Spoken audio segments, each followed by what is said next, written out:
Just because you're good at it doesn't mean you're supposed to be doing it. And girl, some of us are out here exhausted because we confuse talent with purpose and got stuck in a job our spirits never said yes to.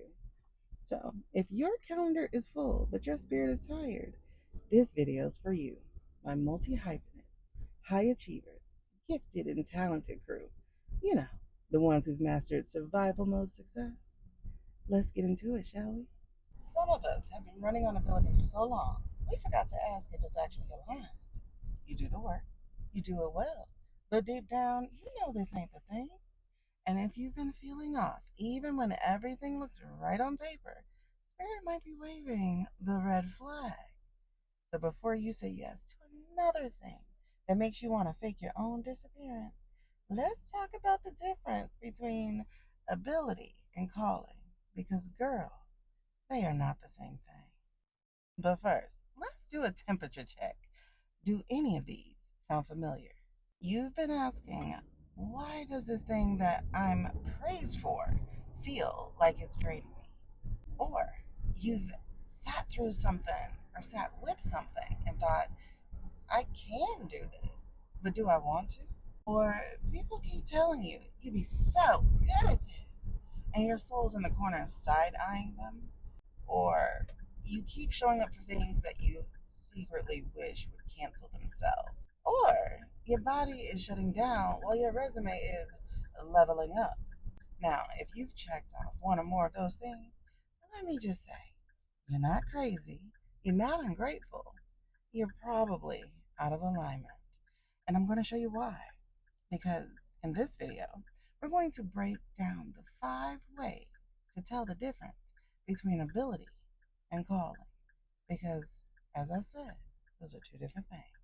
So, number one, ability is praised by others, calling is confirmed by you. Now, let's look at these two big differences. One boosts your LinkedIn, the other boosts or grounds your spirit. One feeds your image, and the other feeds your spirit. So, bottom line, you don't need outside validation when it's a soul assignment. You just know. And number two, ability leaves you drained. Your calling leaves you stretched but sustained. Now, when it's not aligned, it steals your energy. And when it is, it may challenge you, but it won't hollow you out. So if you're always recovering from what you're good at and need a 3-day nap after every time you show up for it, that's a red flag, girl. And spirit ain't in that. Okay, so quick pause.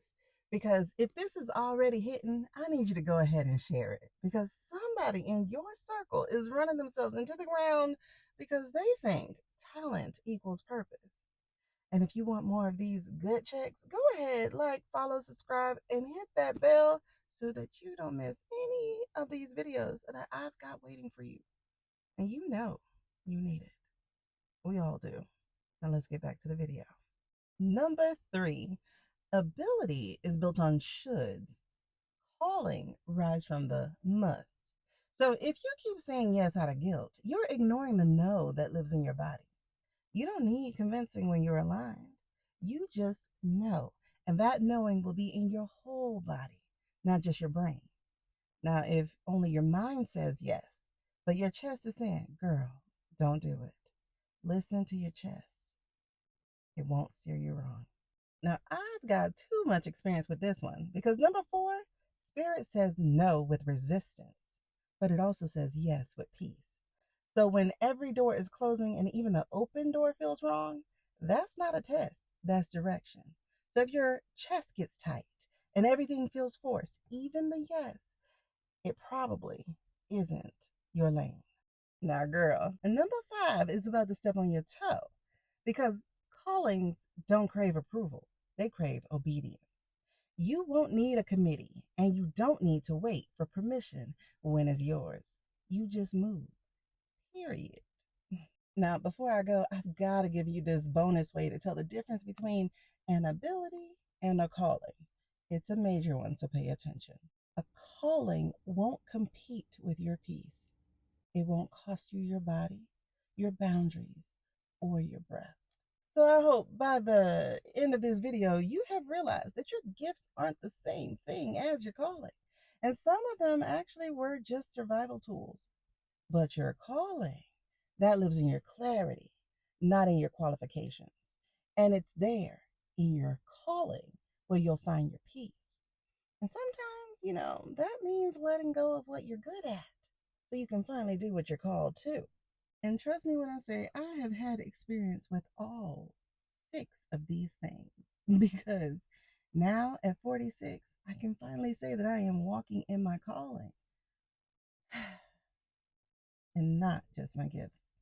But the good thing is, in this case, they finally align. I'm wishing that for you too. All right, girl.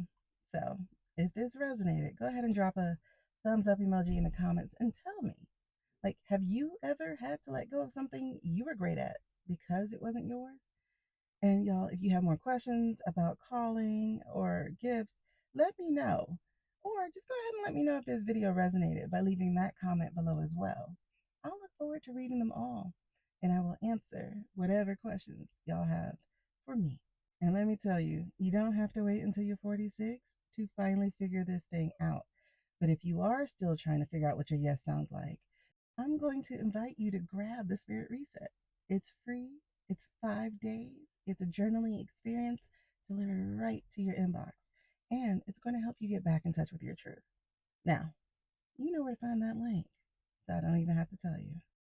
It's way past time for you to lean into your spirit, where you'll meet God, your gifts, and growth.